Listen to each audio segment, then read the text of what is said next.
Hello friends, this video discussion is on the key to the UPSC Civil Services Prelims Examination 2022 held today on June 5, 2022.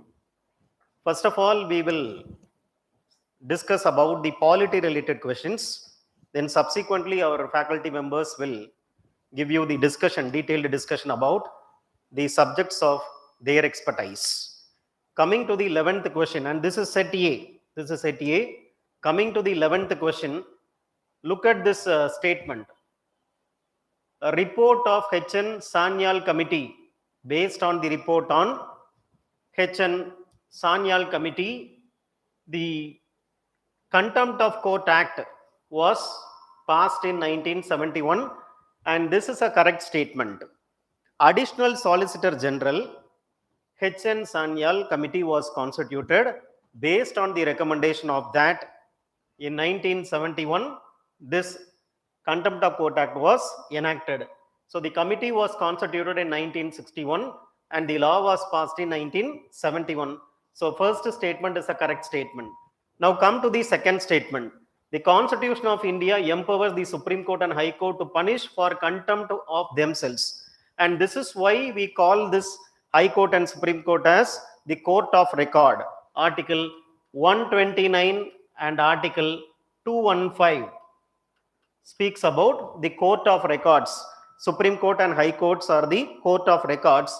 They have the power to punish for contempt, and this is why this statement is also right statement. The Constitution of India defines civil and contempt. Civil and criminal contempt is a wrong statement. This constitution has not defined, the law has defined, not the constitution. In constitution, you don't have any definition of what constitutes contempt. It is based on the law that the definition has been made. So this statement is a wrong statement. So first statement is right, second statement is right, and come to the fourth statement. Parliament is vested with the power to make law on contempt of court, which is why Parliament has made this Contempt of Court Act 1971. So the fourth statement is also right statement. So third statement is wrong. 3 should not come. 3 should not come. So answer should be what? 1, 2 and 4. B is the right answer for the 11th question in set A. Now come to the next question. With reference to India, consider the following statements. This is 12th question in set A. Government law officers and legal firms are recognized as advocates, but corporate lawyers and patent attorneys are excluded from the recognition as advocates is a right statement.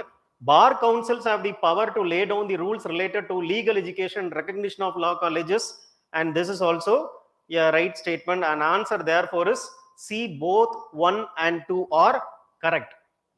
Now come to the 13th question in set A. A bill amending the constitution requires prior recommendation. There is no need for prior recommendation of the President of India when it comes to the Constitution Amendment Bill under Article 368. When Constitution Amendment Bill is presented to the President, he has to give assent, and which is why for 24th Amendment Act has come. It says you have to sign when it comes to the President of India. He has to sign the Constitution Amendment Bill, and therefore this is a right statement. It is obligatory for the President is a right statement. A Constitution Amendment Bill must be passed by both houses, and there is no provision of joint sitting. This is also a right statement. Answer therefore is 1 is wrong. So answer therefore is B, 2 and 3. Now come to the next question. 14th question.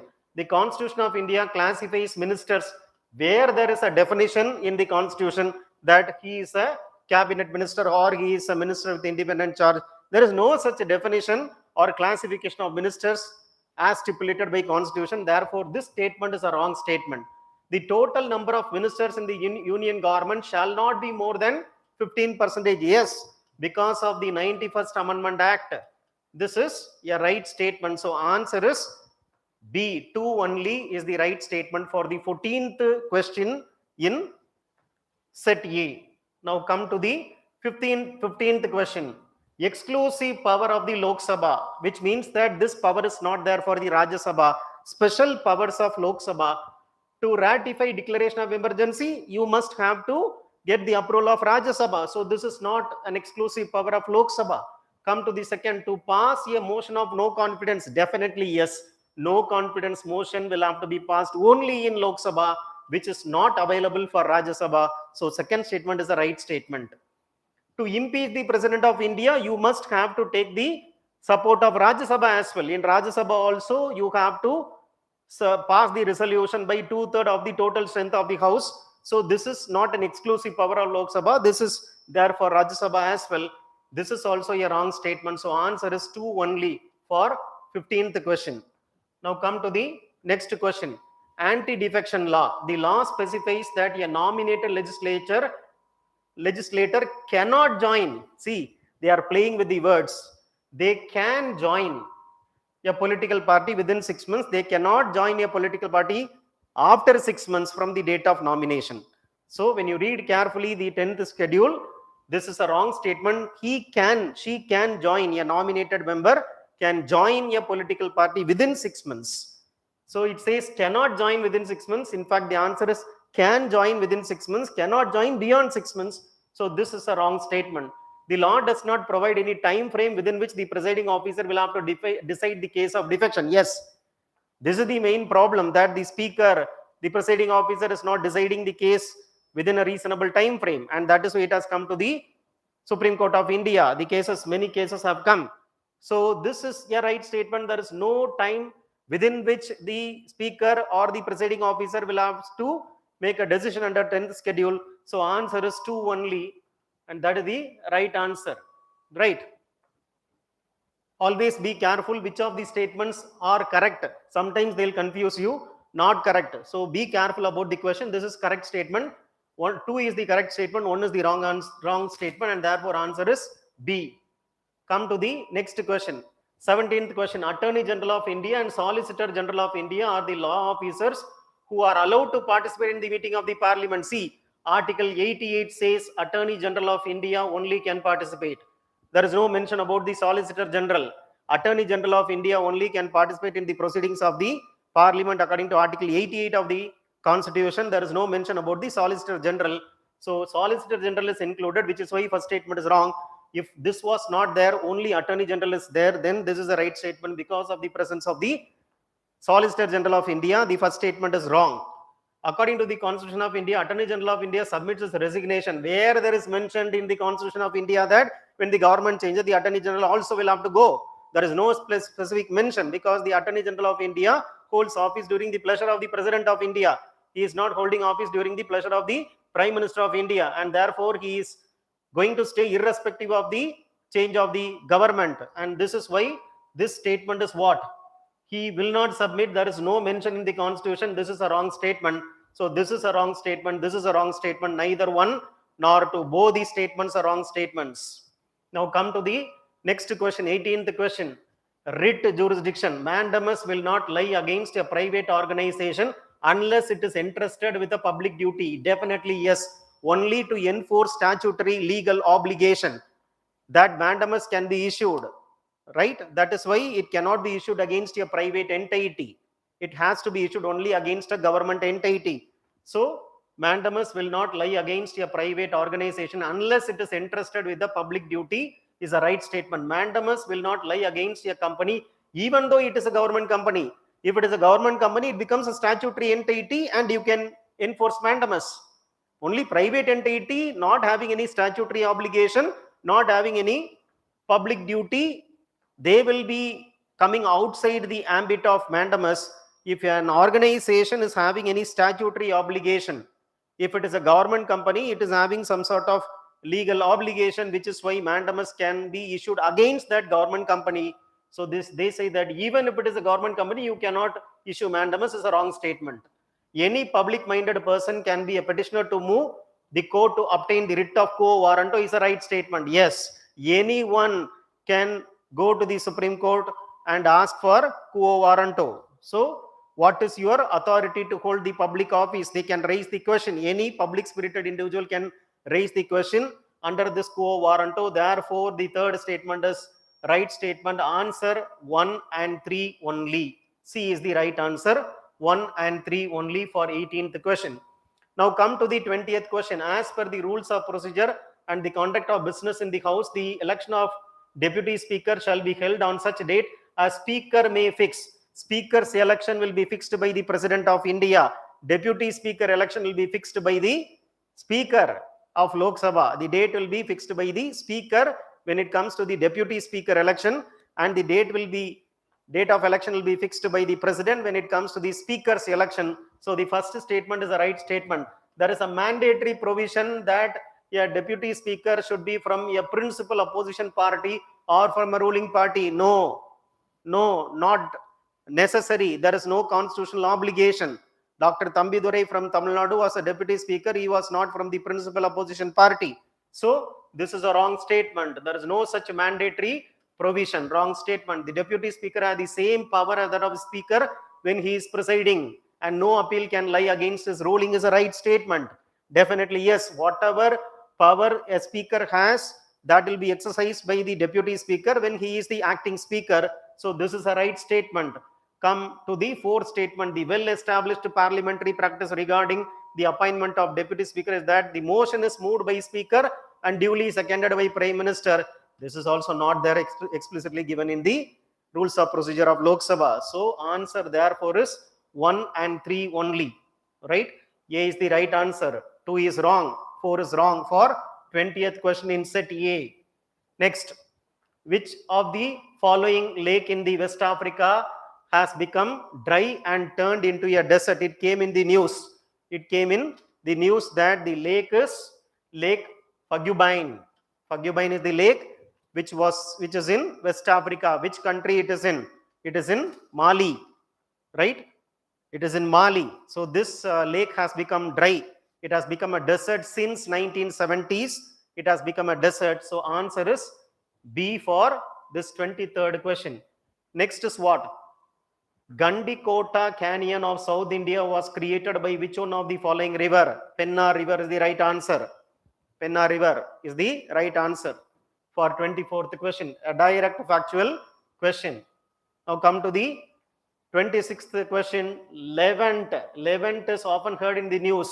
It is the region along the eastern Mediterranean shore is the right answer. It is the region along the eastern Mediterranean shore. That is the right answer for 26th question. Right. Now come to 27. Which is bordering Afghanistan? Which is bordering? This is not bordering. This is not bordering. 3, 4, 5. Tajikistan, Turkmenistan, Uzbekistan. These are the 3 countries which are bordering Afghanistan. So that is a right answer. So this is a right answer. The answer is Calcutta. C. C is the right answer. 3, 4 and 5 only. 27th question answer is 3, 4 and 5. Come to the next question. In the northern hemisphere, the longest day of the year normally occurs June 21. We know. Answer is June 21. Where is June 21? Second half of the month of June is the right answer for this question. 29 answer is B, June 21.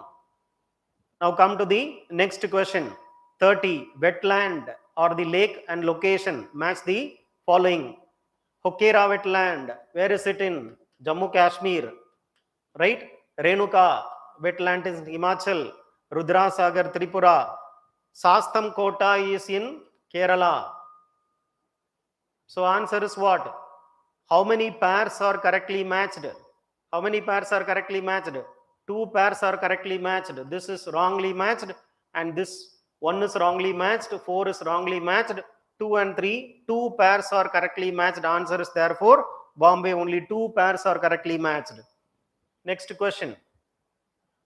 In the Government of India Act 1919, the functions of the provincial government were divided into reserved list and transferred subjects. Reserved list, right? So which is transferred to the provinces. Local self-government is transferred. This is reserved. Land revenue is reserved. Police, law and order and all reserved. So answer is what? 4, 3 and 1. Where is 4, 3, 1? 4, 1, 4, 3, 1. Answer is 1, 3 and 4. Yes, this is the Right answer, because local self-government is which list? It is a transferred subject, not the reserved subject. Question is reserved subject. Answer therefore is 1, 3 and 4. Now come to Cripps mission. Constituent Assembly would have members nominated by the Provincial Assembly as well as Princely State. This is wrong. Provincial Assembly members will be elected indirectly. Princely States member will be nominated. Any province which is not prepared to accept the new constitution would have the right to sign a separate agreement. If you are not willing to become a part of either Pakistan or India, if you are not prepared to accept the new constitution, then you can remain as a separate entity. So this is not there. This is not there. You have to remain as a separate entity. Whether you have to sign a future agreement, whether you have to sign an agreement regarding the future status, the British, that is not explicitly given in the Cripps mission plan, and therefore both are wrong. 1 is wrong, 2 is wrong. Answer is neither 1 nor 2. That is the right answer for 54th question. Right? So you look at this tea producing states. Which are tea producing states? In case of South India, Tamil Nadu, Kerala, Karnataka, they are the tea producing states. There is no mention about Andhra Pradesh, right? So there is no mention about Andhra Pradesh in the tea producing states. There is only in Tamil Nadu, in Karnataka, in Kerala, tea is grown. So Andhra Pradesh will not come. Definitely Kerala will come, Himachal will come, Tripura will come. So answer is 3. Only 3 states should be the right answer for 62nd question. Only 3 states will be the right answer for 62nd question. Right. Now come to the next question. India is a member of which of the above? A very, very simple, straightforward question. India is a founding member of AIIB. India also has become a member of MTCER in 2016. India has become a member of SCO along with Pakistan. So all the 3 organizations, in all the 3 organizations, India is a member. So answer is 1, 2 and 3 for this question. Right, question number 66. This is question number 66 in set A. Now come to the next question. Vietnam is one of the fastest growing economy in the world. Definitely yes. Vietnam's economy is growing very, very fastly. Definitely yes. It is multi-party system. No. There is a communist system present. There is no such multi-party system. This is wrong. Vietnam's economic growth is linked to its integration with global supply chain and focus on exports. For a long time, Vietnam's low labor cost and stable exchange rate, yes. From 2010 onwards, the exchange rate stability is so much maintained by Vietnam government. So 4 is the right answer. Vietnam has the most productive e-service sector in Indo-Pacific. Most productive e-service sector in Indo-Pacific. Do you have any such empirical evidence for this statement? There is no such evidence for this statement. So answer should be what? Answer is C. 1, 3 and 4. That is the right answer. This is wrong because there is no empirical statement to back up this statement. There is no empirical fact to back up this statement. 2 is wrong. 5 is wrong. So answer is what? 1, 3 and 4 for 67th question. Now come to this. In India, which of the following is responsible for maintaining price stability by controlling inflation? Who is controlling inflation, thereby helping us to maintain the price stability? Definitely Reserve Bank of India, beyond doubt. So simple a statement, so simple a question, straightforward it is. So there is no problem in this question at all. Right. Now come to the next question. If a particular area is brought under the 5th schedule of the Constitution, which one of the following statement best reflects the consequence of it? Best reflects the consequence of it. So come to this.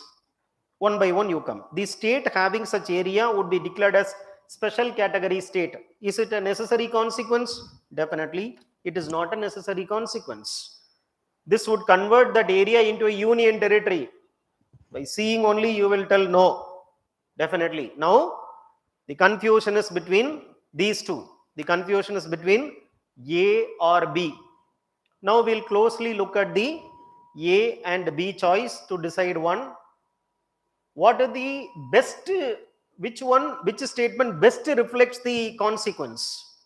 See, A says this would prevent the transfer of land of tribal people to non-tribal people.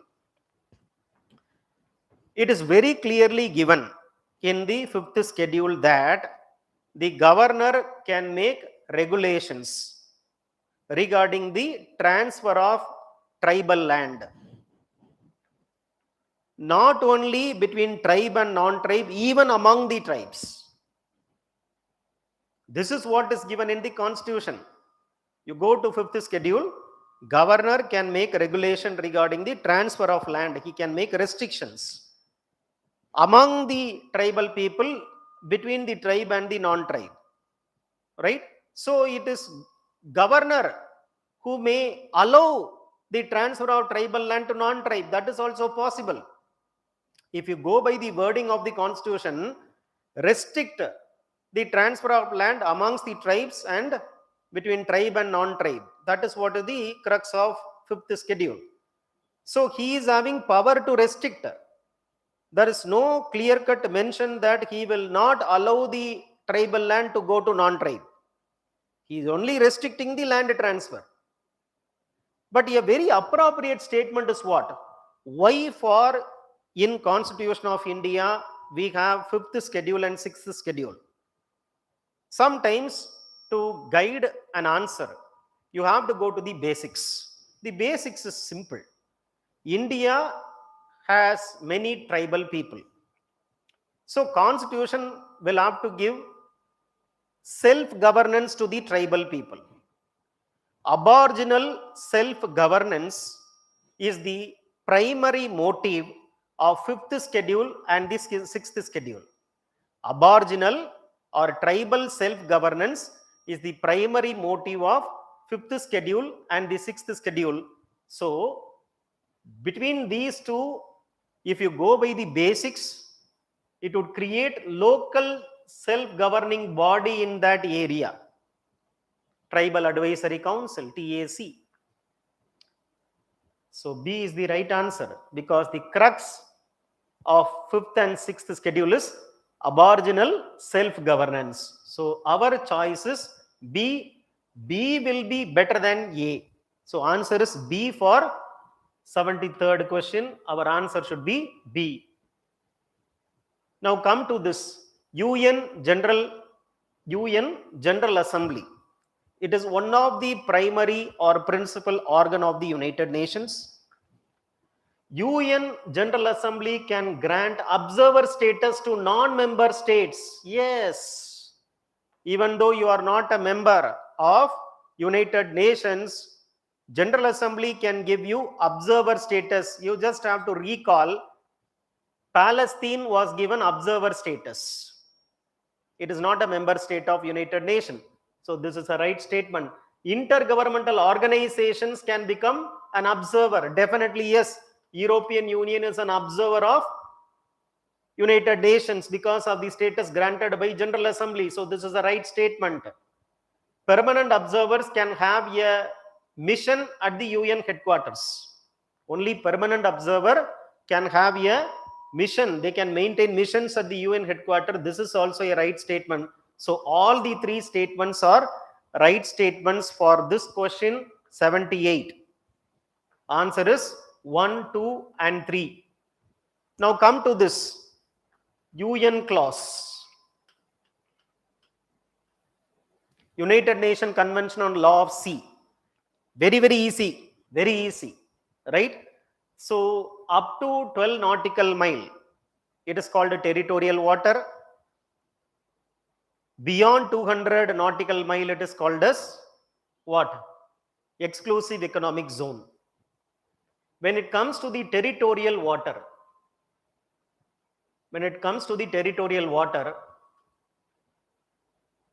there is a right to innocent passage available to all. So from the coast till 12 nautical mile, any country's ship can make a passage without threatening the coastal state. So without posing any threat to the coastal state, technically littoral state, any country's ship can make a passage. This is called as right to innocent passage. Innocent means what? I am not harming the littoral state. I am not causing any threat to the littoral state. So, like an innocent person, I am using that place. That's all. I am using that water. This is also right statement. Exclusive economic zone is beyond 200 nautical mile. Definitely yes. Right? So, territorial water from 0 to 12 nautical mile. Exclusive economic zone beyond 200 nautical mile. All the three statements are correct statement according to UN Convention on Law of Sea 1, 2 and 3. All the three are correct statements. Right. Now come to the next question. Which one of the following statement best reflects the Senkaku Island? It is between who? It is between Senkaku Island or Diaoyu Island it is called. It is otherwise called Diaoyu Island, Senkaku Island. Right. So this island is a disputed island between China versus Japan. Whether it is present in South China Sea, it is present in East China Sea. So which is the right answer? It is a disputed island between Japan and China. It is called Senkaku Island or Diaoyu Island. Maritime dispute between China and Japan, and this island is present in East China Sea. That is the right answer for 86th question. Right. Now come to 87th question. Chad, setting up of permanent military base. Permanent military base, Djibouti. Permanent military base in Djibouti by China. Chad, no. Guinea, suspension of constitution and government by military. So there is a military coup in Guinea. Lebanon, definitely prolonged depression. According to the World Bank, there is a prolonged depression in Lebanon because of the crisis. Tunisia, you know, there is a suspension of parliament by the president in Tunisia. So this is right. This is right. This is right. 3 pairs are correctly matched. Only 3 pairs are correctly matched for 87th question. Now come to the 88th question. The regions which are in the news and the country. Right? And Anatolia is in Turkey, Amhara in Ethiopia, right? Both are correctly matched, but the other two are wrongly matched. For example, this Cabo Delgado is in Mozambique,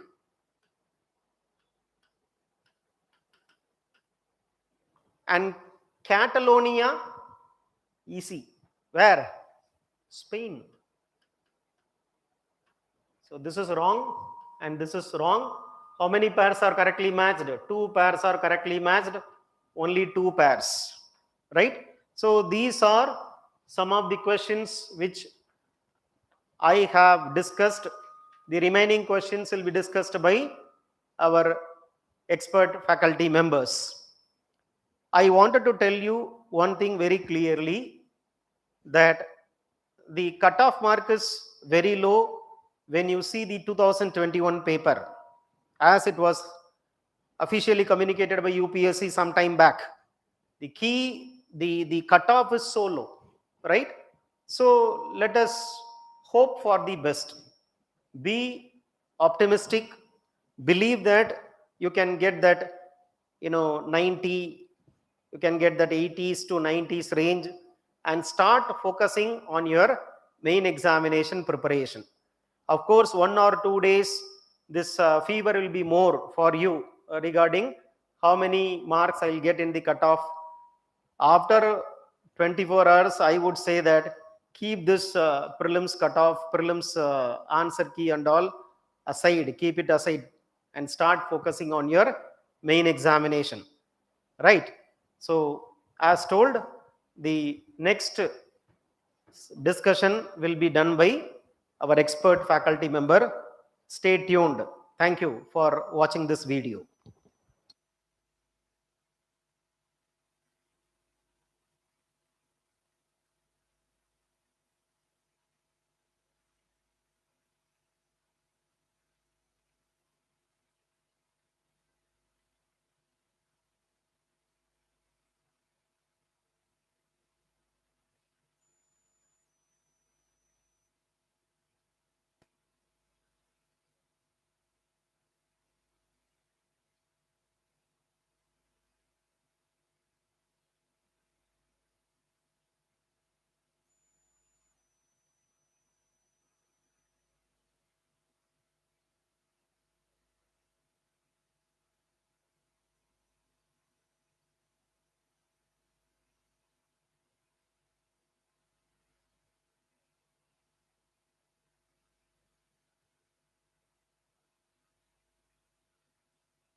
Hi guys, I hope you have done well with your exams, and however you have done, you don't have to worry too much. The paper is such that the cutoff will be as expected by us. We can be just hopeful on that. So let's discuss some questions on history. Question number 51. Question number 51. The answer is C. So this one, local self-government actually falls under the transferred list. Local self-government falls on transferred list. So the answer goes to C. Next one. 52. 52 answer is B. It's direct question. Phanam means actually coins. And 53 answer is D. Rash Bihari Bose is the only person related with this Gadar party among the options given here. So 53 answer is D. Delhi. 54. So they are asking about the proposals of Cripps mission. Answer here will be Delhi, D.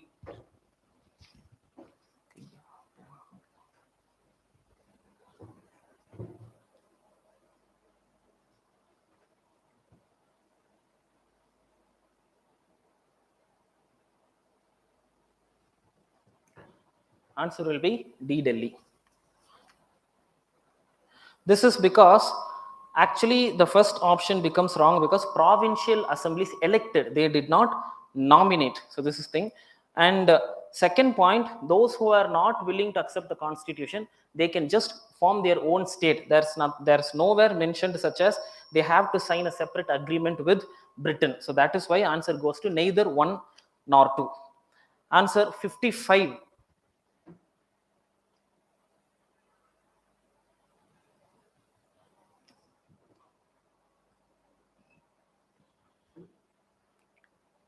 54, it's D. 55, answer is B. 55, answer is B. 2 and 4 only, because Nettipa Karana, point 1, and this 3, Avadhanashataka, both are Buddhist scholars and Buddhist literatures.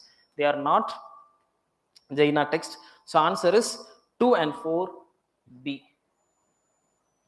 2 and 4, B.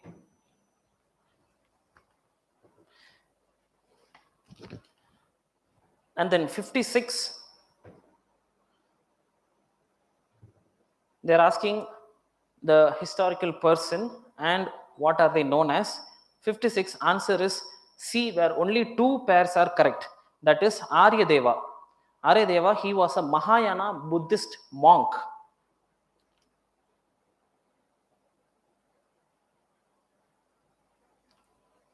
And he was also a disciple of Nagarjuna. And then Nadamuni was properly known as Sri Ram Nadamuni as well. He was a Vaishnava theologian. So that is why only 2 pairs are correct. And this Dignaga, he was not a Buddhist scholar. That is why we have only 2 points correct here. So answer for 56 is C, only 2 pairs.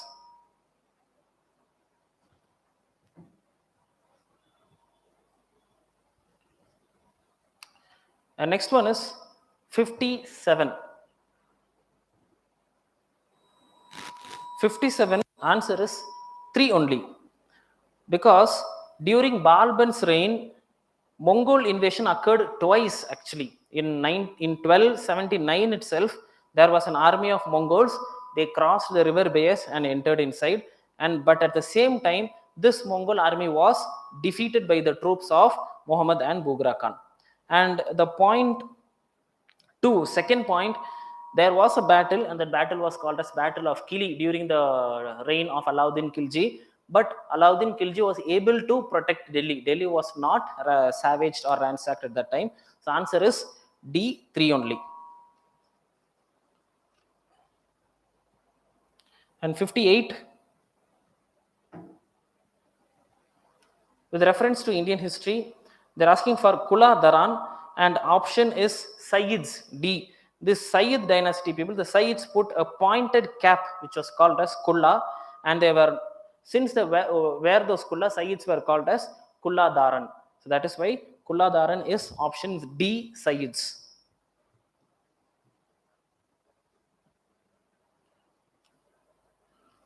'59, option is 2 and 3, B.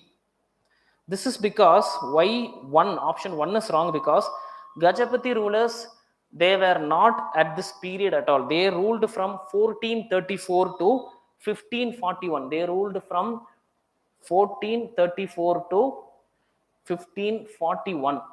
So that is why option 1 is the wrong. So we have B, 2 and 3. Then question number 60. Option is A, 1 and 2 only. That's because any person who has been enslaved for fines or court shall earn the amount by work. So this says the court can give punishment as slavery. So that is why this point 1 becomes correct. And here, if a female slave bore her master a son, she was legally free. Yes, she was legally free. Not only her, that child born will also be free, but there is nowhere said that they will get this legal status. So this is wrong. So that is why we have option 1 and 2 correct. And these questions, they are really not available in any standard books or NCRTs or anywhere. So those who have not faced this question and very wisely left this question, feel happy about it. Just we are, for the explanation, we are giving it here, but these questions are meant to be left, so don't worry about it. So you can hopefully start preparing for your mains. So the next history question is question number 91. Option is B. Only 2 pairs are correct here, because Jagoda is actually in Orissa. It is not in Madhya Pradesh. It is in Orissa. and this Kalsi, it is in Uttarakhand. So that is why we have only 2 pairs correct. That is Dhauli is in Odisha, yes. Eragudi is in Andhra Pradesh, right? So totally we have 2 correct. And now you have 92. 92 answer is again B with only 2 pairs, because Nanuka, yes, he was the founder of the Chandela dynasty, and Jayashakti, he was a Chandela ruler. Jayashakti was a Chandela ruler, and Boja was actually from the Paramara dynasty. So that is why we have only 2 things correct, Nagabhatta 2 and Nanuka. So you have 2 pairs correct here. Next is 93. 93. About the Sangam literature, the option is B. The statement is just like that available. That is, the Varna classification was known to Sangam poets. Yes, the Varna classification was known. It was in existence also, but it was with different names. For example, the Vaishyas there in the Varna system, here they were called as Vellalars and so on. Okay. So B is correct. And of course, we know that warrior ethics is very well mentioned in Sangam poets. So definitely C is wrong. And magical forces, they were not considered irrational or anything. They were existing. So D also goes wrong. And material culture is very well available. Material, what is material culture?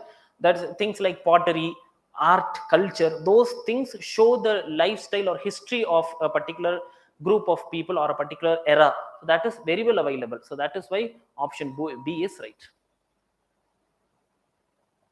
And next one, 94, option is Akbar.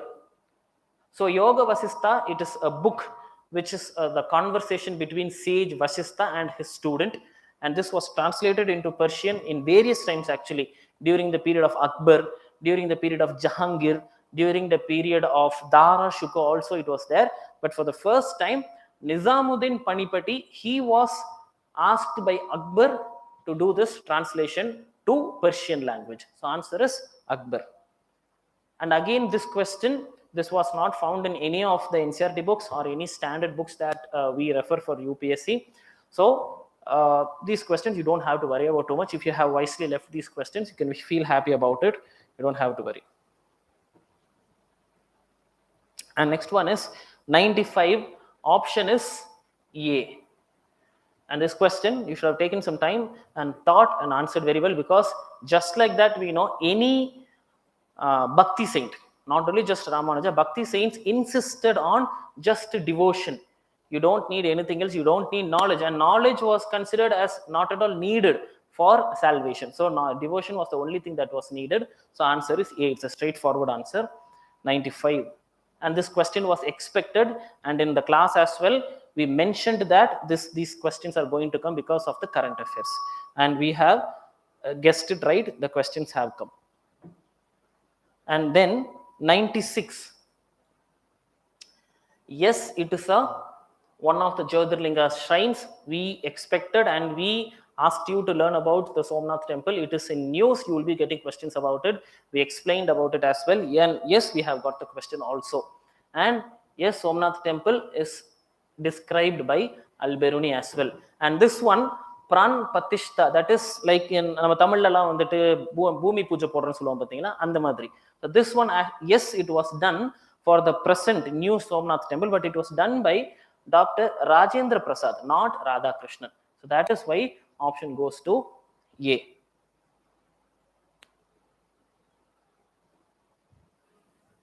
Yeah, okay. You'll have the next staff coming for the next subjects. Thank you.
Very good evening, students. I'm extremely happy to meet you in this eve of prelims examination. So without much ado, let's get into the discussion. If you ask me, this paper which came in this year is moderate to difficult. So do not worry about performances. Now this is the time to check your key and plan next. So let's get into the discussion. Question number 21. In this question, they're asking about anthropogenic source of um, anthropogenic source of both methane and nitrous oxide emission. Anthropogenic means agricultural activities. Among the four crops, wheat is not known to have any methane emissions at all, and that is similar to cotton also. The only two contentious is rice and sugarcane because they both are water intensive crops. But among them, rice is what known to be the most important source of methane as well as nitrous oxide emissions. So the correct answer is 40 for 21st question number. The correct answer is B. Let's move to the next question. Next question is about system of rice intensification of cultivation, in which the saplings, the paddy saplings are planted at greater intervals rather than planting them closer. It is planted at larger intervals. Therefore, it results in reduced seed requirement. Correct. In fact, for per acre, just 2 kilogram of seed is required compared to 80 kilograms in conventional rice cultivation methods. So one is correct. If one is correct, we have A, C and D options remaining. Let's see about reduced methane production. Conventional rice cultivation needs intense watering and flooding of the field. But in system of rice intensification, only intermittent irrigation is allowed. And therefore, if you look at this option, intermittent irrigation, and in India, irrigation is mostly powered by electricity. So with intermittent irrigation, water flooding is reduced. With the reduction of the water flooding, methane emission is reduced. So that is correct. And because pumping of water needs electricity, and therefore electricity consumption is also reduced. So for this question 22, the correct answer is D. All the three are the right statements. Let's move to question number 28. Now this is a question about monoazite. Monoazite is a source of rare earth metal. Yes, monoazite is a name of a ore which is known to be containing many minerals, particularly thorium. So it is called as a rare earth. Correct. One is correct. So we have A, B and D. Then we have monoazite contains thorium. This is a very well known fact. So 1 and 2 is correct. So once again we have A, B and D. Then we talk about third one. Monoazite occurs naturally in the entire Indian coastal sands in India. This is where it is wrong. It is found in most of the Indian coast, but not coast like Gujarat. Gujarat is known to have very insignificant amount of thorium deposits, monoazite deposits. In addition, Andaman and Nicobar Islands, Lakshadweep Islands also do not have monoazite deposits, which is also coastal sands, and therefore 3 is wrong. So where 3 comes here, wrong, 3 comes here, wrong, and 3 comes here, wrong. The correct answer is B, 1, 2 and 4. Question number 31. Now question is asking about open source digital platforms. Open source digital platforms are where the source code of the app is available to everyone free of choice. And in that context, Arogya Sedu, Cowin, DigiLocker, Diksha. Diksha is about digital learning platform. And all the 4 are in fact based on open source codings. And therefore, for this question 31, the correct answer is D. Question number 32, Web 3. As of now, we are in the midst of Web 2.0 and the next version is Web 3.0. And in this Web 3.0, the most important aspect is it is based on decentralized content management, where the users are given a much higher freedom and liberty to manage the content. So in terms of content management, users are more empowered. So the first one, yes. The first statement says it enables people to control their own data, means content management. That is perfectly correct statement. So where 1 comes A, C and D. Now in second statement, in Web 3.0 world, there can be blockchain based social networks. Yes, to provide more privacy and security to the data, it enables blockchain technology for authenticity and privacy and security for the user content. So second one is also correct. So 1 and 2 is correct. It has to be either A or it has to be either D, because this is wrong. Now we have the third one. Web 3.0 is operated by users collectively rather than a corporation. Yes, it is not. Okay, so it is not. Web 3.0 is not operated by any corporation or any one single company. It is collectively owned by the users. So 3 is also correct. For this question, the answer is D. See, most often science and technology, as per the conventional wisdom goes, whenever it is even vaguely correct, you have to choose all the 3 statements as correct. That is applicable for this question also. So 32, the answer is D. If you go to next question, question number 33. It is about software as a service, SaaS. Software as a service. See, if you want any software, you can download it and install it and then use it. But there is something called as, you don't have to download it. You can use it in the cloud software, in the cloud basis. So that is called the software as a service. So software as a service buyers can customize the user interface and change the data field. Yes, this software as a service is highly customizable. Take for example, the mail that you access in the web browser, right? Gmail, Yahoo Mail. In fact, they are all simple examples of what is called a software as a service. Here, the web is provided as a service to you by your service provider. Understand? So that is a typical example of a software as a service. Don't you think that you can highly customize your Gmail? Exactly. It is highly customizable. So 1 is correct. So it has to be A, C or D. Then we say software as a service users can access the data through the mobile devices. Yes, it can be accessed through computers as well as mobile. That is also correct. And third one, Outlook, Hotmail, Yahoo Mail or forms of SaaS. Yes, that is also correct. So for question number 33, the correct answer is D. Question number 34. Now it's about fractional orbital bombardment system. And this, the word bombardment means you need to know that has to do something with impact. So this fractional orbital bombardment system, it was recently in the news because last year China developed this technology. And this in fact is a hypersonic missile. It is in fact a form of a missile. So when we say missile, either A or C has to be correct. But more precisely, the answer is C. You can launch a missile like a satellite. It goes into the orbit. And from the orbit, it can be brought down to the earth, targeting some locations. So that is called as fractional orbital bombardment system. So for 34th question, the answer is C. Question number 35. The most easiest question, qubit. Qubit, like we say bit in computers.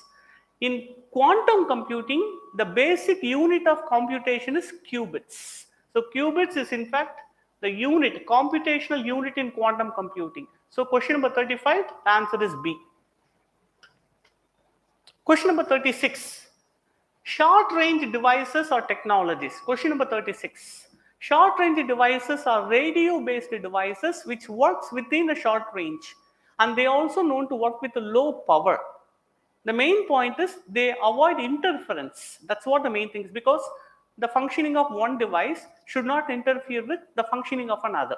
So for this question, CCTV, RFID, for example, in toll gates they use this toll identifier, right? It's based on RFID. Radio frequency identification and wireless LAN networks, they are all short range devices. So for question number 36, all the 3, 1, 2 and 3 is the right answer. Next question about biofilms.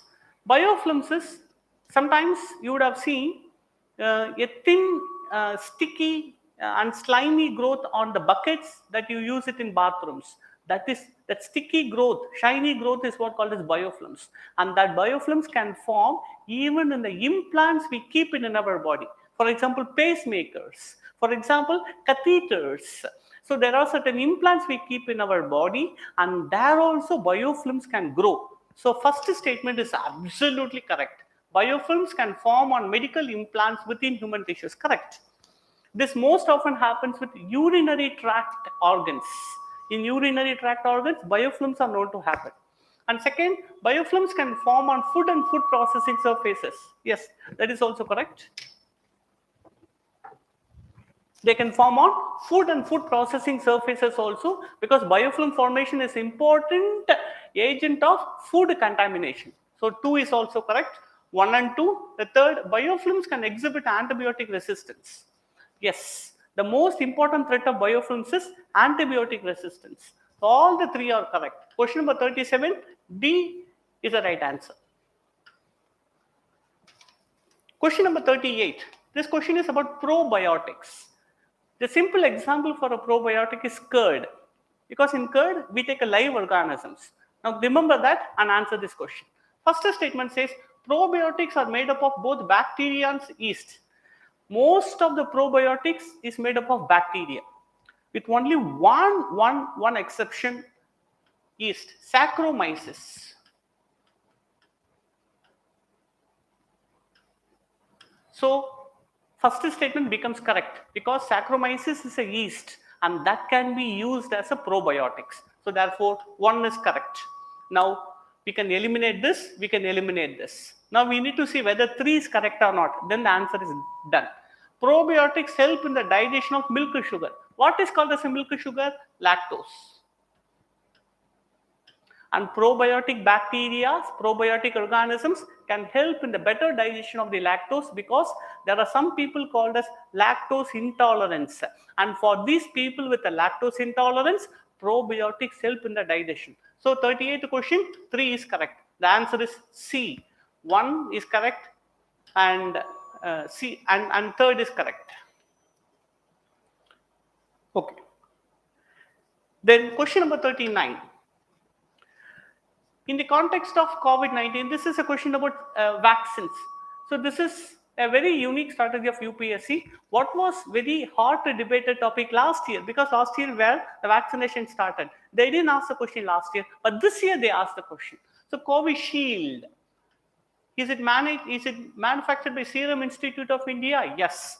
But is it based on mRNA platform? That is wrong. It is actually made from adenovirus platform.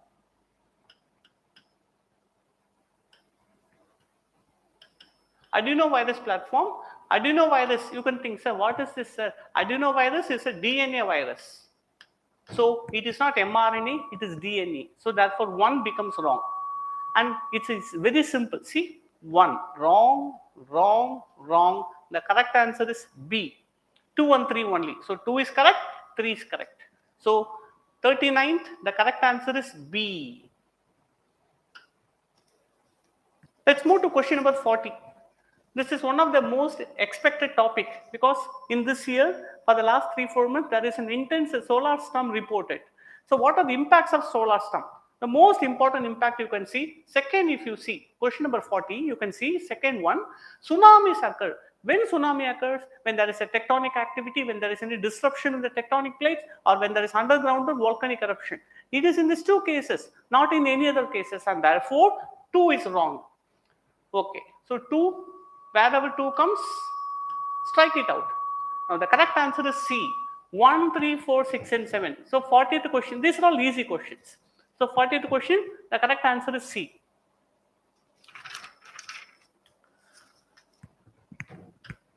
41st question, climate action tracker. Now this climate action tracker, the most important point about this is it is an independent organization. It doesn't come under UNEP, it doesn't come under UNFCCC, or it is something like IPCC's part, nothing like that. So we can eliminate all this. The correct answer is it is an independent organization. So 41st question is a very simple key word that we need to remember. So 41st, the correct answer is A. 42nd, the climate group. It is a question number 42. The Climate Group is an international non-profit organization that drives climate action by building large networks and runs them. Correct. It's a correct statement. Then second statement, International Energy Agency. Okay, one is correct. So almost we have many options. Let's see what helps us. Now, the most important key is this fifth one.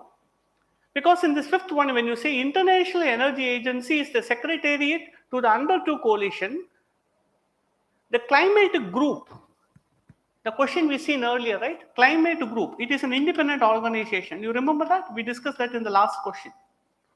Climate group acts as a secretariat to this coalition. The coalition called as under 2 coalition.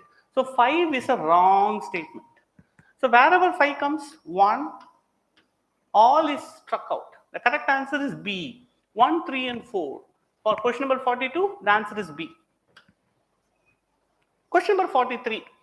Now they're asking about if wetlands are considered as a kidneys of the ecosystem, what the wetlands are doing. Wetlands are usually called as, every rainforest we call them as lungs of the earth. Wetlands are called as a kidneys of the earth. How or why? Because wetlands are known to be the habitat for various vegetations, which in turn is result in bioaccumulation of heavy and toxic pollutants, because they absorb and purify them, just like our kidneys. Wetlands is called as kidneys because they are involved in absorbing heavy metals and excess nutrients. So for question number 43, all these are wrong. The correct answer is D.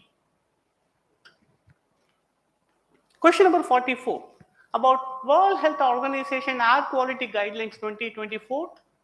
The first statement, speaking about the 24-hour mean of PM 2.5 should not exceed 15 micrograms per meter cube, and annual mean of PM 2.5 should not exceed 5 microgram per meter cube. Yes, it's a perfect, precise measurement given. So 1 is correct, but it is not going to be very helpful. Let's move to the next. In a year, the highest level of ozone pollution occurred through the periods of inclement weather. If you ask me, this is a question where I'm a little biased. So when we say inclement weather means cold or a wet climate. And when we have known the most notorious events of ozone pollution, particularly in Delhi, it is called as a gas chamber of India. Delhi is called as a gas chamber of India. When we experience those events during November, December, and January, which is called as inclement weather. So inclement weather is one of the precursors for ozone pollution, seems to be, but we'll keep it in question. PM10 can penetrate the lung barrier and enter the bloodstream. This is also kind of little questionable. Blood-brain barrier means what you inhale can enter the lung, and from the lung, it can cross the lung and enter the bloodstream. That's called as lung-blood barrier. PM 2.5, particulate matter, 2.5 is known to cross the lung barrier and enter the bloodstream. But when we talk about PM10, there is no consensus among the scientific community. Some says yes, some says don't. So we'll keep this also in question. And fourth one is correct. Excessive ozone in the air can trigger asthma. Correct. So one combination we have 1 and 4, B. So for question 44, we can have B, or sometimes we may have 1. We may think 1, 3, and 4. So this 44th question is kind of a dicey question. Both A and B may be the right answer, but if you ask me personally, I will go with option B. B as a right answer. With reference to Gucci is one of the most costliest mushroom. It costs about 18,000 per kilogram. One of the costliest. It is a fungus. Mushroom is a fungus, right? So that's a correct statement 1. And it grows in some Himalayan forest areas, particularly like Arunachal Pradesh, Jammu and Kashmir. Particularly, what I'm talking about is Western Himalayas, which is known to be grown wild. Remember, that part is very important. It grows only wild because its growing season is very small. So because it is growing in wild, commercial cultivation is not possible. and therefore third is wrong. So third wrong means this is wrong, this is wrong. The correct answer is 1 and 2. C, 1 and 2. 46th question. Polyethylene terephthalate, also called as PET. We usually use the word PET bottles. Plastic, one of the commonly used plastic bottles. Okay, we'll talk about that. Have you heard about polyester? Polyester is nothing but cotton plus PET fibers. Polyester is just that, and therefore PET fibers can be blended with the wool and the cotton fibers to reinforce the properties. It's a correct statement. Yes, absolutely correct. So when 1 is correct, B becomes eliminated, D becomes eliminated. Now we have to see whether 3 and 4 is correct or not. Third one, bottles made of it can be recycled into other products. Yes, correct. But the fourth statement says, if you burn a PET bottle, no emission will come up. How trivial that statement is. Can you see that it doesn't make any meaning at all? It doesn't make any sense. So third is a wrong statement. 3 is correct. 1 is correct. The answer is A. 46, the answer is A. 47th question. Which of the following is not a bird? In fact, even 3 years before, there was a question about Mahashir. So Mahashir, that's a repeated question if you ask me. In fact, whenever the word Mahashir comes, it is a fish. So the answer is 47th question. 40A, it is what? Not a bird, because golden Mahashir is a fish.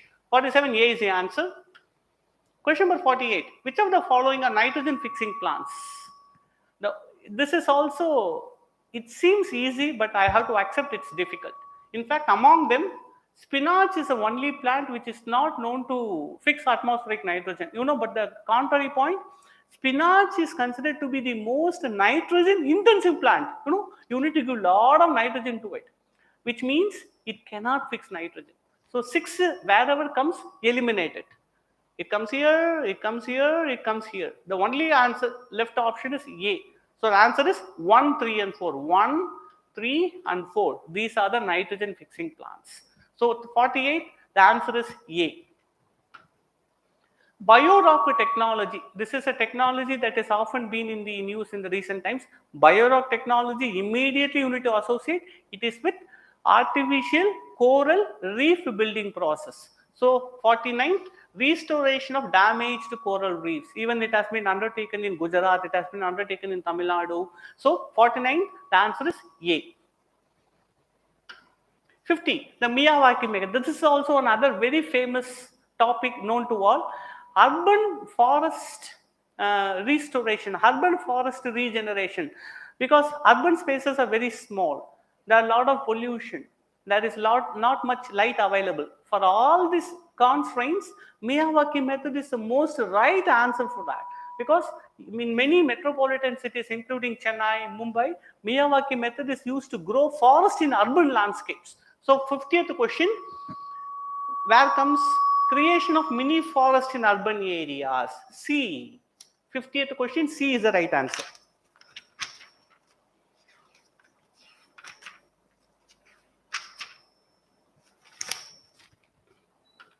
Let us fast forward and go to question number 75. Environment Protection Act. Which organization has been constituted? The correct answer, probably I understand there might be confusion between the both, but the correct answer is authority, because board may not be created by an act. It is only the authority with the legal powers, because an act gives legal powers to an organization and you have to call it as an authority. And therefore, Central Groundwater Authority is what constituted under Environment Protection Act 1986. Question number 75, C is the answer for this question. Question number 80, called as greenwashing. Nowadays, in the market, there are many products which are coming with the green labels called as green. We immediately think, oh, it is environment friendly product. No, that is what we are faking. We are getting faked. So greenwashing is faking the customers by calling it as an environment friendly product, but actually it is not. So that is what called as greenwashing. So question number 18, it means convey a false impression that a company's products are eco-friendly and environmentally sound. That is called as greenwashing, like a whitewashing. It's called as greenwashing. So 80th question, the answer is A. Question number 84. Gujarat has the largest solar park in India. No, it is not the Gujarat, it is Badla. Badla Solar Park in Rajasthan. So that is having the largest solar park in India. So 1 is wrong. So therefore A eliminated, C is eliminated. Now we have only 2 or 3. Now let us see what is the right one. Kerala has a fully solar powered international airport. Yes, Cochin Airport. Cochin is fully solar powered. So 2 is correct, and therefore B is the right answer. Then you can ask, sir, what about this, sir? Goa is the largest floating solar photovoltaic project. It is not Goa. It is Ramagundam of Telangana. Ramagundam of Telangana.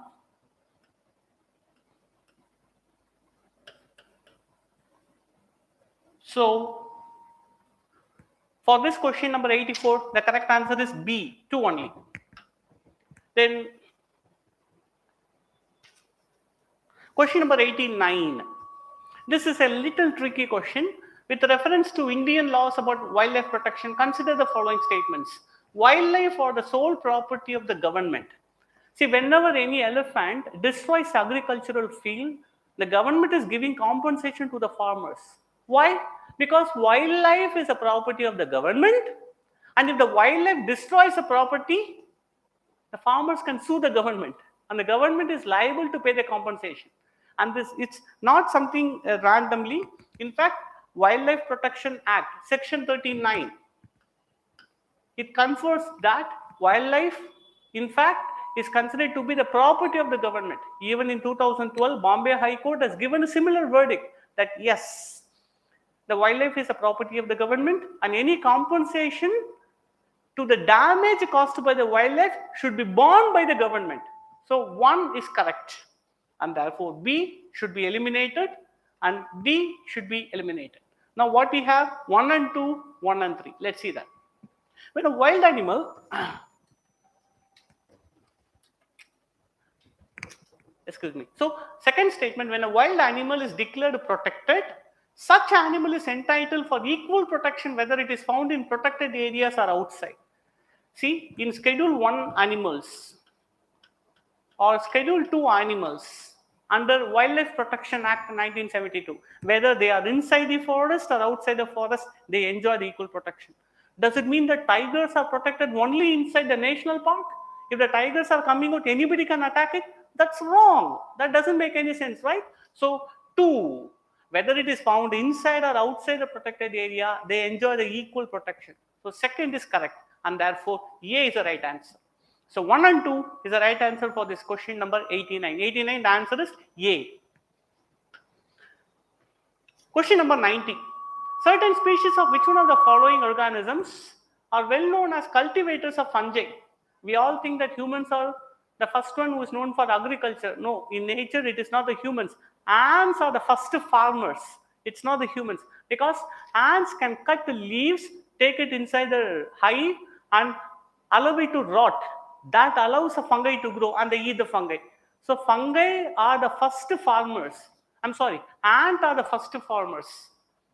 So ant fungi has a mutualistic relation, has mutualism.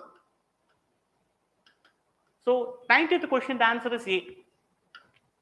97th question, which of the following statements best describes the role of B and T cells? Very simple question. B cell, T cell, what is the role? D, they protect the body from diseases caused by pathogens. So 97th question, D is the right answer. 98th question, it's about nanoparticles. Other than those made by humans, nanoparticles do not exist in nature. There are nanoparticles that are found in nature. For example, in volcanic eruptions, nanoparticles are created. During wave action in the oceans, sea sprays are created, which is nanoparticles. Even when a breeze blown over a sand, nanoparticles are created. So there are natural occurrence of nanoparticles. So, but here they say nanoparticles do not exist in nature. So 1 is wrong. 1 is wrong. Eliminate them. We have 3 only or 2 and 3. Just see with second statement whether it is correct or not. So second statement says nanoparticles of some metallic oxides are used in the manufacture of some cosmetics, particularly sunscreens, which are commonly used. It uses titanium oxide that is most commonly used in sunscreens, and titanium oxide is a metal oxide. In addition, there is also one called a zinc oxide. These are the most commonly used metal oxides which are used in cosmetics industry, and thus yes. So second statement becomes correct, and when second is correct, the right answer is D, 2 and 3. So for 90th question, 2 and 3 is the right answer. For 99th question, it's about DNA barcoding. When we go to shopping, we usually see alternate white and dark lines in different length, which is used to identify a particular product. The same thing we can use it for identifying a particular species also. So identifying is what it is. But here they're talking about age. What do we use aging estimation in living organisms? If you remember, it's called as carbon dating. It is not DNA barcoding. It is a carbon dating that is used to assess age of a plant or an animal, not DNA barcoding, and therefore one is wrong. Because DNA barcoding is used only for identification, and therefore wherever one is comes, now we have 3 only, 2 and 3. Same concept. We need to know whether 2 is correct or not. 2, it says distinguish among species like that look alike. Identification. So 2 is correct, and therefore the correct answer is D, 2 and 3. 99, the correct answer is D, 2 and 3. And the last question, excess of which of the above in the environment is our causes of acid rain? This is where the slight twist comes, because acid rain, whenever we say, we talk about NOx and SOx, oxides of nitrogen, oxides of sulfur. So these are the two major contributors of acid rain. So sulfur dioxide, nitrogen oxide, 2 and 3. I'm sorry, 2 and 4. So we have 2 and 4. Excuse me.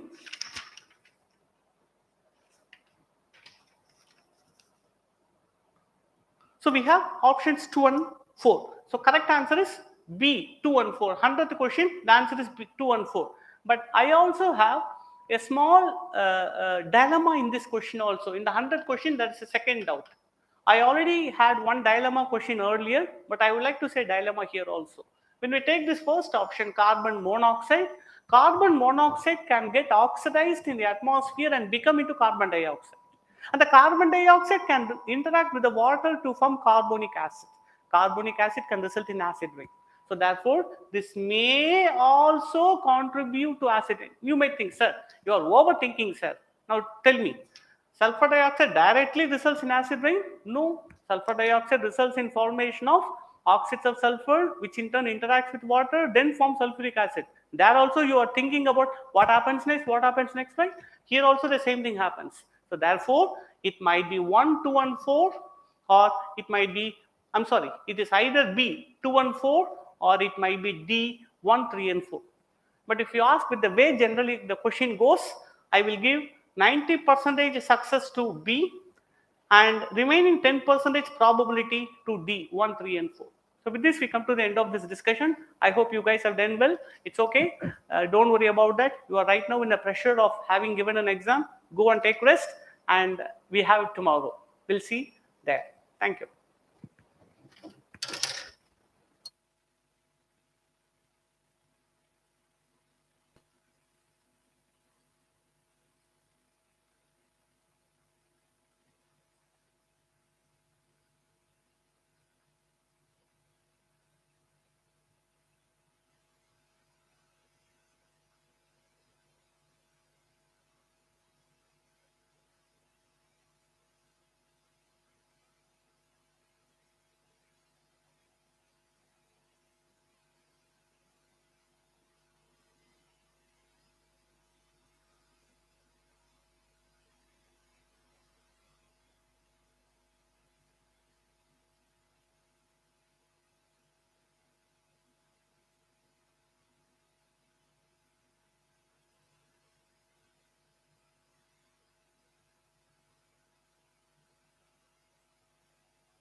Hi guys, let's look into geography questions and few current affairs questions of today's prelims exam. The 19th question. So this one, it's a current affair question. They are asking about Ayushman Bharath.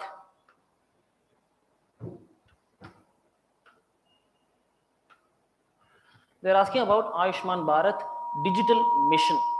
So Ayushman Bharath is the health insurance scheme for all India, for pan India, we know that. So from this, even if we don't know the answer, we can guess it.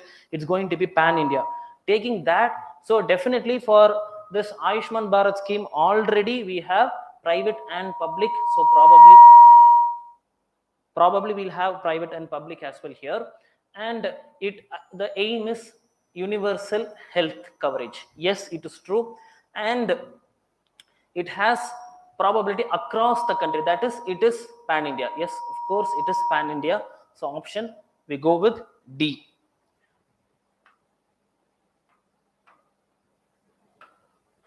Okay, next one, 25th question, geography, direct geography question. You have Namcha Barwa, which is said to be in Garhwal Himalayas, but actually Namcha Barwa is present in the Tibetan Himalayas. It is in Tibet, but if you see the Namcha Barwa is in Tibet, but Garhwal Himalayas are said to be completely in India, in Uttarakhand. They are in Uttarakhand in India, but Namcha Barwa is in Tibet, so we cannot take this one. But at the same time, Nanda Devi in Kumaon Himalayas, yes, Nanda Devi is the highest peak in Nanda Kumaon Himalayas. So either we have to go with 1 and 2, or we have to go with 2. From here, we can see probably the answer we have arrived already. And Nokrek, it is not in Sikkim Himalayas, and moreover, we don't have to look into 3 itself from these 2. And here you can see that we would go with 90% probability with this B, of course. That's because this is Nanda Devi is sure, but Garhwal Himalayas, it is said that it is in Uttarakhand region, but here Namcha Barwa, it is exactly in Tibet. So 90% we go with this option B.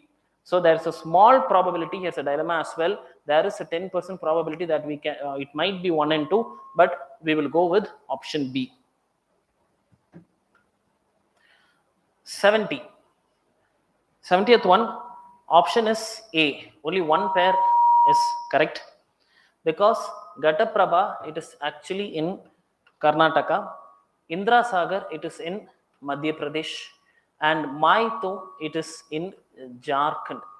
So there's only one pair which is correct. Gandhi Sagar is in Madhya Pradesh. So option goes to A, one only. Next one, 74. This is a direct current affairs question. Here, this, let's see with option 2 first. Here it is said that it is an apex body of the Ministry of Housing and Urban Affairs.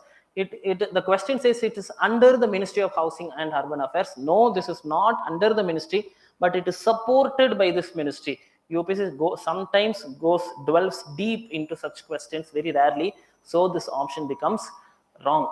And here you have this this coalition, India Sanitation Coalition, and it is said that it is funded by Government of India, and it is also by World Health Organization. No such data is found anywhere. So we go with D. Both are wrong. 76. They're asking about the Credentials Committee.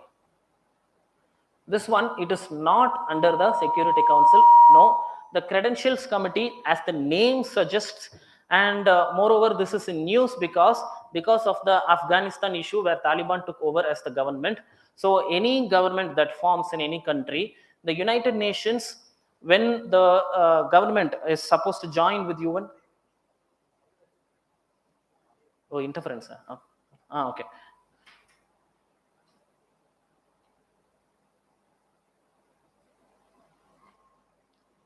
Okay, so when any country joins in, they check the credentials of that country. What about that country? All the details about country and so on. And every year, when they report to the General Assembly, also they check the credentials. So that is about the Credentials Committee, and they are not under the Security Council. And in that case, the third point becomes correct. And this one, their meeting is not 3 times a year at all. So you go with option A as the correct answer for 76. Okay.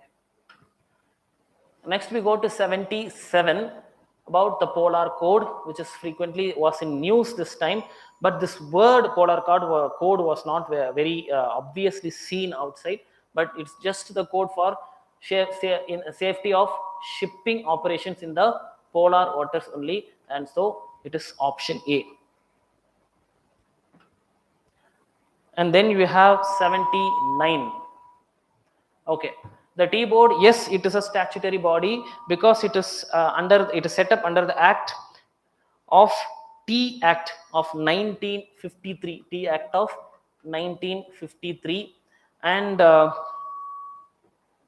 this option C. See, second one, this might be a tedious point to attend, so I'll go with this point 3 first. The headquarters, we know very well, it is in Kolkata. Why? Because if you talk about tea in India, either you can talk about the Nilgiris, you can talk about Assam, or you can talk about Darjeeling tea. So it should be in any of these 3 places, and it's not in Bengaluru. So since Darjeeling, it is in Kolkata, of course. So you have 1 and you have 3 wrong. So you remove 3, Either it should be 2 and 4, or it should be 1 and 4. But for sure, we know 1 is right. Here itself, you got the answer. Without even checking 4, see, point 4 is a difficult one. It is a difficult one. Yes, it's a difficult one. But just by knowing the headquarters of the T board, we can just answer it as D, 1 and 4. And then we have 81. Let us see 81. And this one, it is 100% physical geography of your 11th standard NCERT. High clouds primarily reflect solar radiation. Yes, they reflect the solar radiation. Insolation is reduced. When insolation is reduced, the amount of incoming solar radiation reduces. So the heating effect of the heat on Earth will definitely reduce. No doubt, that is correct. And low clouds have a high absorption infrared radiation emanating from the Earth's surface, and thus cause warming effect, global warming effect. Why? So when the sunlight falls on the Earth, it comes as a short wave radiation, high frequency radiation, and it moves out as a long wave radiation. This is what heats the Earth, we know that. And we normally used to say that when the cloud is clear, the sky is clear, in a clear sky it is much colder. That's because these outgoing long wave radiations escape and go out. But when there are low clouds there, they will easily absorb this radiation, which causes the heat to be trapped there. So definitely point 2 was also correct. So option is C. So we'll go to option question 82. And this is because of the refugee crisis that was in news very frequently, and since we have this question, and option, we'll see what it is. BDBD is a large refugee settlement in northwestern part of Kenya. Actually, yes, we have to wait. And option, what is about option 2?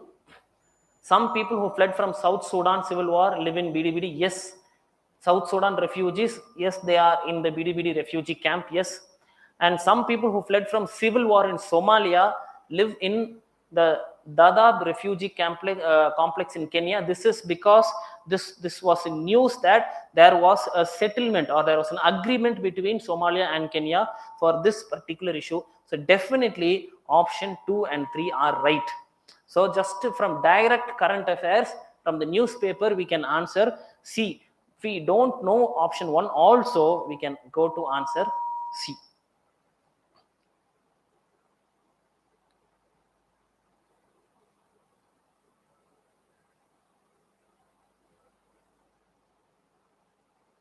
Okay, but just to know, this is not in Kenya, but this is in Uganda. BDBD is in Uganda, so that is why we have option point 1 is wrong. So option is C. So we'll go to 83. So organization of Turkic states, which is also called as organization of Turkic speaking states, different names are there for it. And the organization members include Azerbaijan, Kazakhstan, Kyrgyzstan, Turkey, and Uzbekistan. Here, of course, Turkey is not there, just leave it. And you have Azerbaijan. From, even if we don't know the answer, we can make a wise guess here. That is, there is a huge conflict between Azerbaijan and Armenia. We know that Armenia is a Christian majority country, Azerbaijan is a Muslim majority country, and Turkey supports Azerbaijan definitely. So in Turkic's organization of Turkic states, we cannot expect Armenia to be there. So simply if you remove one, you are stuck up with C and D. So you have to think whether 2 is right or not.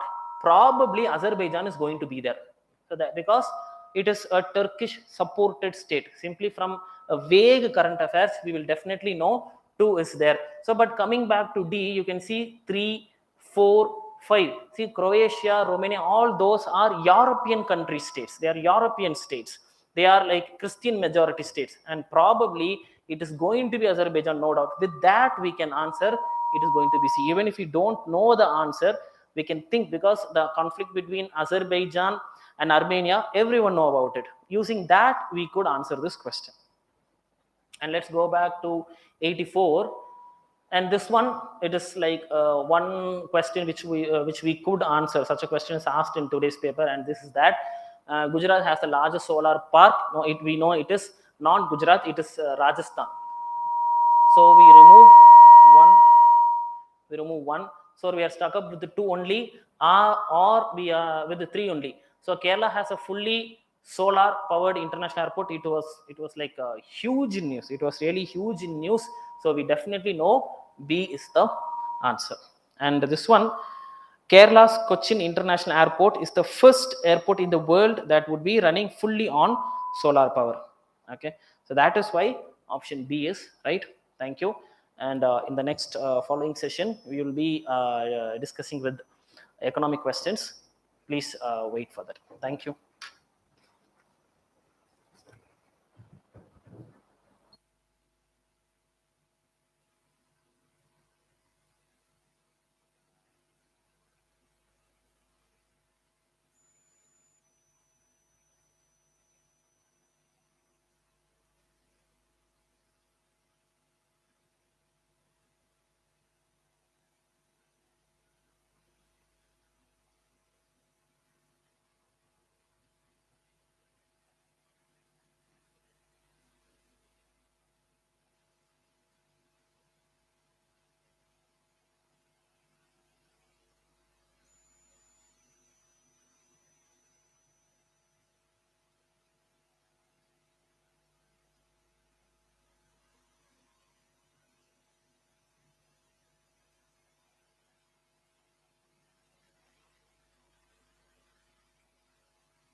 Hello, aspirants.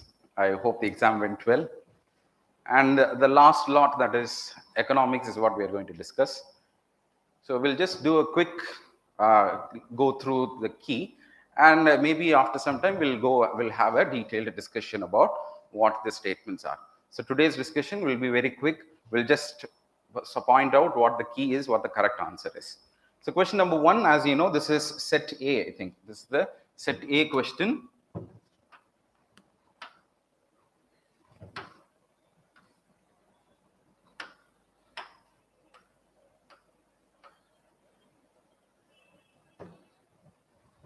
Right. So first question, rapid financing instrument and rapid credit facility are related to the provisions of lending. The answer is IMF. The answer is IMF. Second, with reference to Indian economy, consider the following statement. Here also they've asked a little question, a basic question about economics. So here it's about the foreign external sector, where you have read about nominal exchange rate and all. So anybody who have read it clearly would understand that nominal exchange rate and nominal effective exchange rate is quite different in its operation or different in its meaning. For example, if the nominal exchange rate increases, then it means that the currency is undergoing depreciation. But on the other hand, nominal effective exchange rate is an index. It is not a currency rate per se. That's why when the index increases, that is a sign of appreciation. So nominal effective exchange rate, NEER index, if it increases, then it is of course an appreciation of rupee. Second statement, an increase, if you know this, that if NEER increases, then it means that Indian currency is becoming stronger. Right? We are becoming stronger. So second statement on the similar lines, an increase in the real effective exchange rate obviously would mean that India's rupee is becoming stronger. When Indian rupee is becoming stronger, what would be the case? When Indian rupee becoming stronger, then our products will become costlier to the foreigners. And that's why we will lose out on trade competitiveness. You should understand this. And that's why the second statement is not an indication of the improvement in trade competitiveness. In fact, we are losing out on trade competitiveness. So 2 is incorrect. You should just eliminate 2. The answer is there. And my dear friends, this time, if you could apply, I think there was not many areas in which you could apply the logic of elimination. So of course, this year there was a quick, the UPSC also sprang a surprise by changing the format of the questions by giving questions like 1 pair is correct, 2 pair is correct, because when we have such questions, it blatantly gives us the information that unless you know all the 4, you'll be damned if you touch it.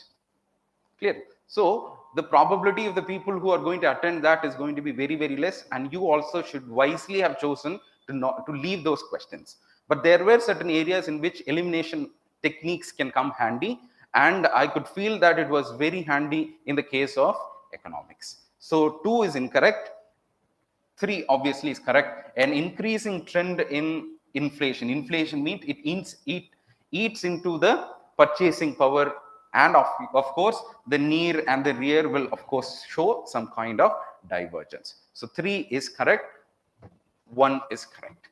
Question number 3, a very simple question. If the inflation is high, then what we should do? Everybody knows that if the inflation is high, we should suck out what? Money. We should suck out money. So if we have to suck out money, what we should do?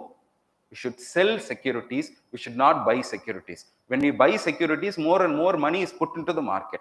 That's why we have to sell security. This is a very, very basic question about inflation. So this is incorrect. If you take this, the answer is there, 2 and 3. And of course, you should just double check whether 2 and 3 are correct. If the rupee is rapidly depreciating, which means when will we depreciate? When the demand for dollars is very high, or when the supply of dollar is very low, then likely our rupee is likely to undergo depreciation. So in this context, you should understand that to reduce depreciation, RBI will be pushing more dollars into the market, and of course it will sell dollars in the market. This is correct. And of course, when the interest rates or everything is high, it is also likely to induce RBI. Even if you don't know all these facts, connected facts, you should go by the logic 2 and 3. The reason being that 1 is definitely incorrect. G20, another current affairs. Not many would have known about this. This is a very not so important, I guess, but this was asked.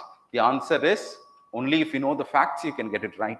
1 is correct, 2 is also correct. So both 1 and 2. With reference to inflation indexed bonds. What is inflation indexed bonds? It means that the bond interest rates, the interest rate on the bonds are having what? A kind of interest rate that is floating. Floating in the sense it will change as per the inflationary situation. So if the inflation is high, the rate of interest is likely to go up. So that is correct. And it can reduce the coupon rate on its borrowing by way of IIBs. So here you should know that in inflation indexed bonds, one major advantage for the government is that for the person who is investing, he can overcome inflation. And for the government point of view, rather than giving a fixed rate or a high interest rate right now, when the situation is lowered, or let's say when the economy is dull, when the economy is going through a slowdown phase, when the inflation is low, at that time the interest rates will come down. And therefore the burden of interest payments is likely to reduce. So this should definitely be there. Second, IIBs provide protection to the investors. Yes, of course, that's one of the main point. 3, the interest received as well as the capital gains are not taxable is incorrect. They are, of course, being taxed, which means I just have to double check whether the interest, but capital gains, the capital gains that you get by selling it, of course, the income that you get will, of course, be taxed. Okay, so 3 is incorrect. So you have to remove 3 and you get 1 and 2. Foreign owned e-commerce firms operating in India. I don't think many of you who were just in the preparation in this last 1 year would be aware of this. But e-commerce websites, but of course, the details were also included in the consumer protection rules. Okay, 2021. So if you had gone through that also, you would be getting an idea about how e-commerce are being divided into 2 parts. That is the marketplace model and the marketplace model and the inventory model. So inventory model means they can have their own products and they can sell it. Marketplace model means, for example, the case of Amazon. Amazon is a market which is going to bring buyers and sellers. And in this market, in 2019, the government came out with a rule that if you are a marketplace, you should not have a separate, you should not have a seller which you own by yourself, which means you cannot sell your own products. So this is incorrect. They can sell their own goods in marketplace is incorrect. It is only in the inventory based e-commerce they can happen. So if you know this distinction, you would have got it right. And the degree to which they can own big sellers on their platform is also limited, of course. So B is correct for this question number 6. Question number 7, again, real sector. I think similarly, if you have gone through the previous year question, there was another bouncer, or in the sense, something which we will overlook, we'll tend to overlook. The kind of question which was there in the last year was about non-financial debt. Nobody knew what actually the term non-financial debt is. Likewise, real sector versus financial sector is what the classification is. Right? If you had gone through the explanation of the previous year's question, then you would have known that the entire sector can be divided into non-financial and financial sector. And what is the non-financial sector? Non-financial sector is something that actually produces something real, something tangible, something tangible in the sense even services can be produced. Okay, so apart from financial services, every other goods and services which is of course being done through factors of production will be called as real sector. You apply this logic, then you'll get to know that farmers, yes, agriculture, textile mill, and these two are just purely financial sectors, and therefore they are not to be counted as real sector, and hence the answer will be 1 and 2. Eighth question, indirect transfers. Understand, of course, it was a little bit bouncy question, but you should try to go through the questions, through the statements, and arrive at a conclusion. For example, if you see here, this is something normal. This is related to something called as base erosion. Okay, an Indian company purchasing assets in a foreign country and sells that asset and transfers. This all seems to be factors of production or factor incomes, you can say that. But this alone seems to be the odd man out. If you read carefully in the context of this, you can understand. That is, a foreign company transfers shares, and such shares derive their substantial assets. And this is what we call as indirect transfers. And if you had been watching this, you'll also be knowing that the term you could have come across, not in direct sense, you could have come across this if you had gone through the case of the retrospective tax. So in the retrospective tax issue, do you know why this retrospective tax was introduced by the government? In order to curb something called as indirect transfers. So this is what is the context. So D is the answer. Question number 9.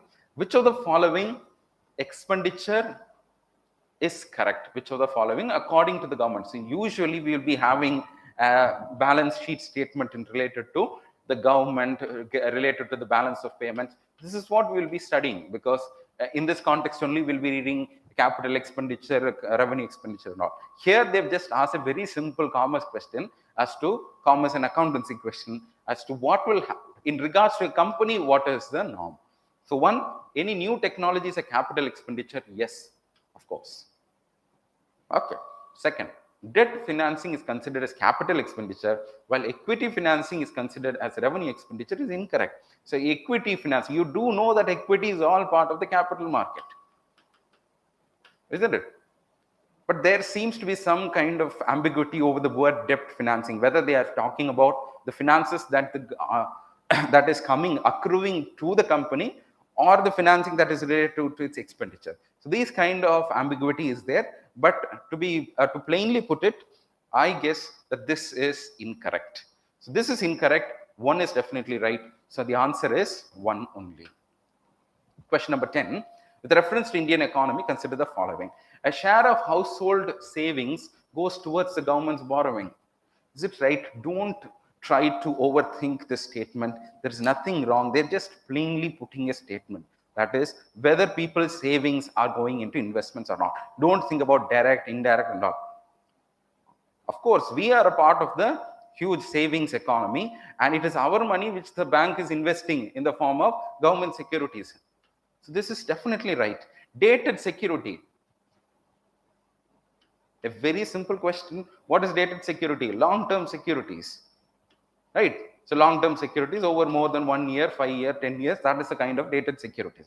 The dated securities is the largest component of the internal debt. Is it right or wrong? Yes.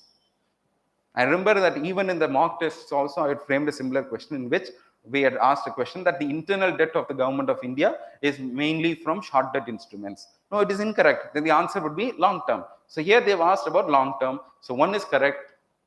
2 is also correct. Okay. So question number 61.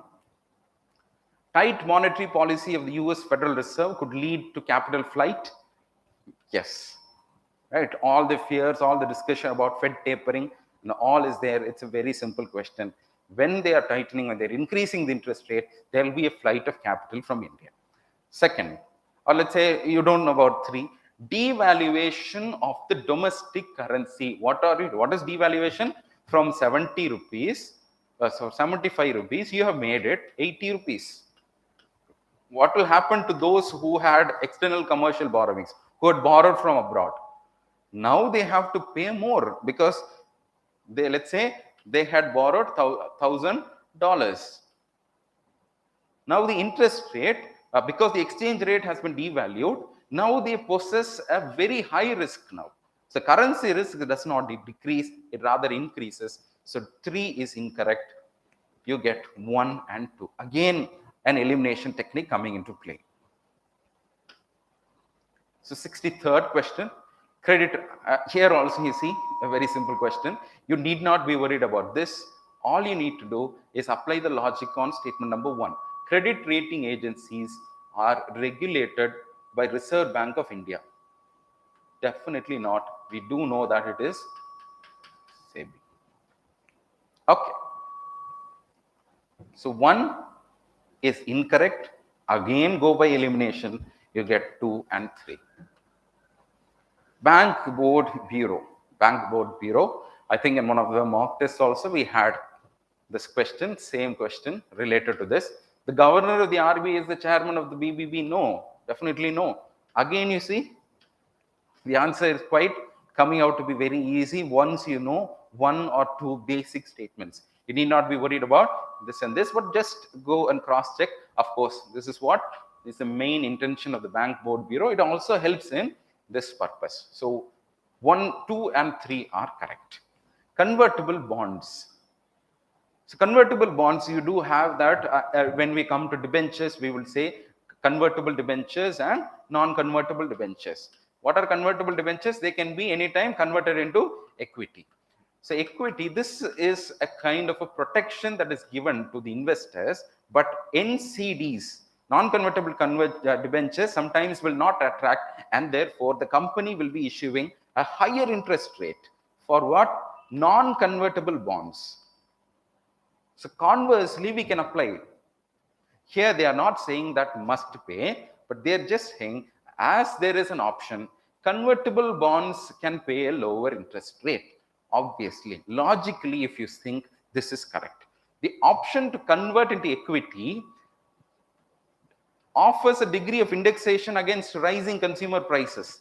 Yes, we do know that when the shares, when the stock market sometimes due to inflation can inflate up, it can go up and the prices can become higher, and due to which stock prices of the company's profile can become a little bit, the capital gains can go up, and therefore person who's having this equity share option or conversion option is a little bit better off than those who don't. So 2 is also correct. So both 1 and 2. 69th question. So I think there is some kind of ambiguity in this question. So we will go and again have a cross check and we'll check multiple sources before we arrive at the correct option. But here, 1, they enable the digital representation. Yes. They are unique cryptographic tokens. Yes, of course. So no doubts about this. Now coming to the third statements. 1, many of you would have argued that of course they can be traded, they can be exchanged. This is correct. Now the question comes at equivalence, at equivalency. So what is the meaning of the term equivalency? What did they refer to? And second, as a medium of commercial transaction. What is a medium of commercial transaction? What is a medium? Currency should be the medium. Therefore, cryptocurrency can become a medium, but non-fungible tokens cannot become a medium. That's what is the basic difference between these two. And also, if you see equivalence, what does it mean? For example, I'm giving you 5 non-fungible tokens of some value. Can you return 20 non-fungible tokens of lower value? No, it can never be the same. So equivalence abdinra concept, or the concept of this equivalence, slightly varies. We just have to check, or we need to discuss with others as to how they understood this particular word, and then only we will get to know whether this 3 is correct or not. But according to me, as of now, I would be arguing that this is incorrect, because equivalence is not a feature of the non-fungible token, and a medium of transaction is also not a medium. So a tentative key will be either 1 and 2 or 1, 2 and 3. But for me, personally, as per my opinion, I'd be going for 1 and 2. Question number 71. In India, which one of the following compiles? The answer is Labor Bureau. Okay, it's a little bit tricky question, not many would know, but you just have to come out where all this kind of layoffs, disputes, who is handling Labor Bureau? If at all they had asked about the Ministry of Labor, then maybe you could have got some doubt. But Labor Bureau is a separate attached office that is mainly a statistical office. Therefore, C is correct. Question number 72. Again, here also we have checked this particular through the websites, and from the preliminary information that we are getting right now, 1 is correct, 2 is also correct, and in one of the sources it had said that it hears any objections.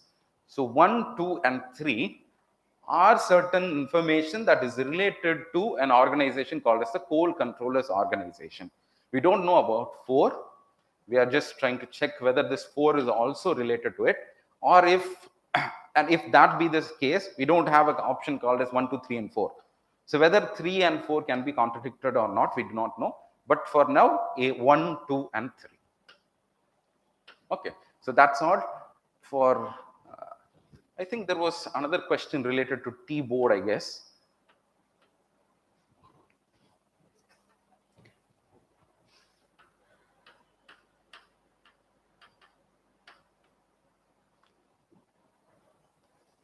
Right, I don't know the question, just bear with me.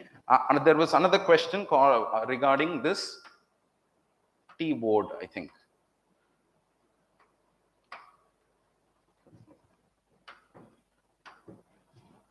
Regarding this T-board. So according to the statements, 1, it is definitely not under the Ministry of Agriculture. I remember discussing this specifically in the class also. Second, I think this was statement number 2. It is a statutory board. Yes, of course, it is a statutory board. And 3, it is not in Bangalore. So this is, you have to eliminate this statement. And the last statement was about whether it is having offices in Russia and other places. I think foreign places they have mentioned.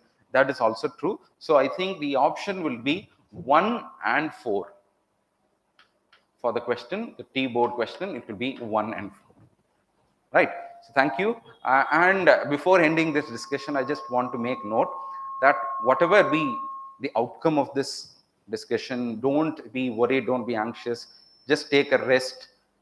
Okay, so let things subside and then take a call. So don't be worried about the cutoff marks, don't be worried about your scores, don't be cross-checking too much keys, just relax. And I think there was even a particular question in CSAT which had even given us a wise counsel about why we should not be worried too much, isn't it? So take that into mind and be relaxed for 1 or 2 days, and then we hopefully will meet in the class and decide about the next course of action that we can take. And especially I would advise you to take some days off, then bounce back and start your mains preparation on a vigorous pace. Thank you. We'll meet soon.